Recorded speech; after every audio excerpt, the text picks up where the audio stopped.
ایک دفعہ کسی کے گھر ان کا داماد آیا ہوا تھا۔ اس کی ساس روٹیاں پکا رہی تھی تو وہ ساتھ ساتھ گنتا جا رہا تھا۔ جب ساس روٹیاں پکا چکی تو اس نے پوچھا، ماں جی کتنی روٹیاں ہوئیں؟ ساس نے کہا، پتر مجھے کیا پتا؟ تو اس نے کہا، اچھا 21 روٹیاں ہیں۔ جب مائی نے گنی تو 21 ہی تھی۔ ساس نے پوچھا، تمہیں کیسے پتہ چلا؟ اس نے اپنی عزت بنانے کی خاطر کہا، مجھے غائب کا علم ہے۔ اس کی ساس نے لوگوں کو بتانا شروع کر دیا۔ اسی دن سردار کی گھوڑی گم ہو گئی۔ سردار کو کسی نے بتایا کہ ماسی بشیرہ کا داماد آیا ہے، اس کو غائب کا علم ہے، وہ بتا سکتا ہے گھوڑی کدھر ہے۔ چنانچہ سردار پہنچا ماسی بشیرہ کے گھر اور اس کے داماد کو مسئلہ بیان کیا۔ اس نے کہا، سردار جی کل آپ کو آپ کی گھوڑی مل جائے گی۔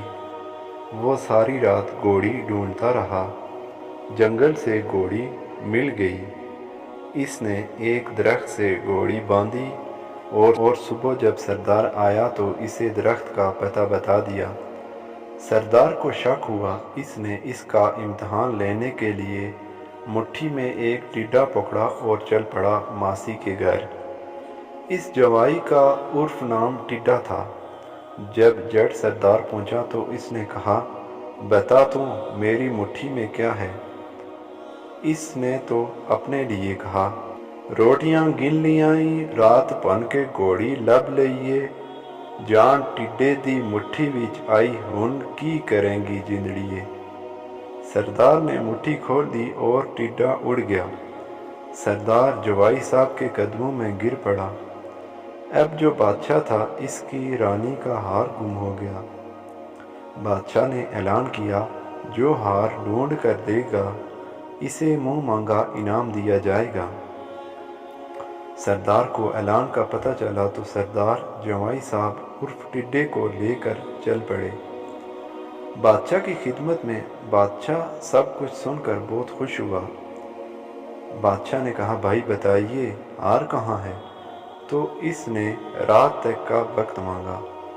جوائی صاحب کو شاہی مہمان خانے میں الگ کمرے میں ٹھہرایا گیا۔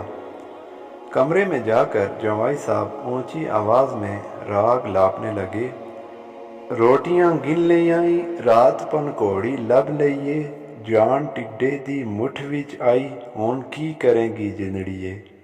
محل کی نوکرانی جو کھانا بناتی تھی اس کا نام جندڑی تھا۔ اس نے سن لیا، وہ آئی اور اس نے کہا، بابا جی آپ کو پتہ تو چل گیا ہے کہ ہار میرے پاس ہے، لہٰذا مجھے معاف کر دیں، میں ہار واپس کر دیتی ہوں۔ جوائی صاحب بولے، اس طرح کر ہار محل کی چھت پر رکھ دینا۔